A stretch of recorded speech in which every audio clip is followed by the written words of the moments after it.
எங்கள் ஊருக்கு வர்ற கிறிஸ்தவங்களை அருவாளை தூக்கி அவங்கள பயமுறுத்தி ஊரை விட்டு அனுப்புங்கன்னு சொல்லி மதம் மாற்ற வரீங்கன்னு சொல்லுவேன். துன்மார்க்கன். ஆனால் என் ஹார்ட்டில் ஒரு வியாதினால் டாக்டர் 6 மாதத்துல செத்து போயிருவேன்னு சொல்லிட்டாரு. மரண தேதி முன்குறிக்கப்பட்டது. கடவுள் தான் உங்களை காப்பாற்ற முடியும்னு சொன்னார். கடவுளை தேடினேன், ஏறி இறங்காத இடமே இல்லை.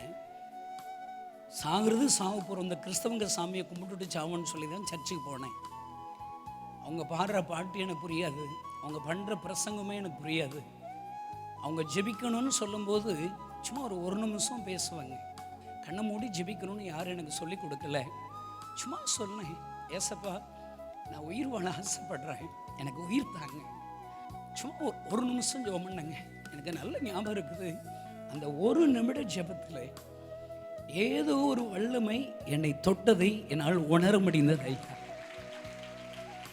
முதல்ல சாவ நினச்சி நைட்டுன்னா தூக்கம் வராதுங்க. நம்ம தான் சாக போகிறோமே, பயம், மரண பயம் என்ன துரத்திக்கிட்டே இருக்கும். ஒரு நிமிஷம் ஜோமன் அன்னைக்கு நல்ல தூக்கம் வருதுங்க. சரி, ஏதோ நல்லா இருக்குது. அடுத்த வாரம் சர்ச்சுக்கு போனேன், ஒரு நிமிஷம் தான் பேசுவேன். எனக்கு அவ்வளோதான் ஜெபம் பண்ண தெரியும். 5 வாரம் சர்ச்சுக்கு போய் 5 நிமிஷம் ஜெபம் பண்ணி இருப்பேங்க. 5 நிமிஷத்தில் நம்ம ஏசப்பா இந்த கணேசுடைய வாழ்க்கையை மாற்றிட்டார். சிகரெட் குடிப்பேன், சாராயம் குடிப்பேன், அந்த கெட்ட பழக்கம் என்னை விட்டு போயிடுச்சுங்க. உலகம் தர முடியாத சந்தோஷத்தை ஏசப்பா எனக்கு தந்தார். டாக்டர்கிட்ட போய் செக் பண்ணேன். அதே டாக்டர் சொன்னார், வியாதி இருந்ததுக்கான சின்ன அறிகுறி கூட இல்லை என்று சொல்லிவிட்டார்.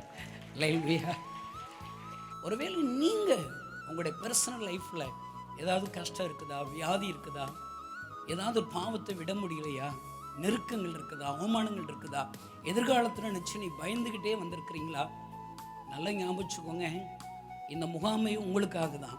நீ இருக்கிற இடத்துல ஒரு நிமிஷம் நீங்கள் ஜெபிச்சா போதும். சும்மா கேஷுவலாக, அப்பா ஏசப்பா எனக்கு ஒரு அற்புதம் செய்யுங்களேன், இப்போ எனக்கு அற்புதம் செய்யுங்களேன், என்னை தொடுங்களேன், எனக்கு இந்த கவலையிலிருந்து எனக்கு விடுதலை கொடுங்கன்னு சொல்லி நீ இருக்கிற இடத்துலேருந்து நீங்கள் ஜெபிச்சா போதும். நான் சொல்கிறேங்க, உங்கள் ஜெபத்தை இருக்கிற இடத்துல கேட்குற அந்த ஒரு நிமிஷம் ஜெபத்தை கேட்டு ஏசப்பா அந்த கணேசனுடைய வாழ்க்கையை மாற்றினது போல் உங்களுடைய வாழ்க்கையை மாற்றுவார்.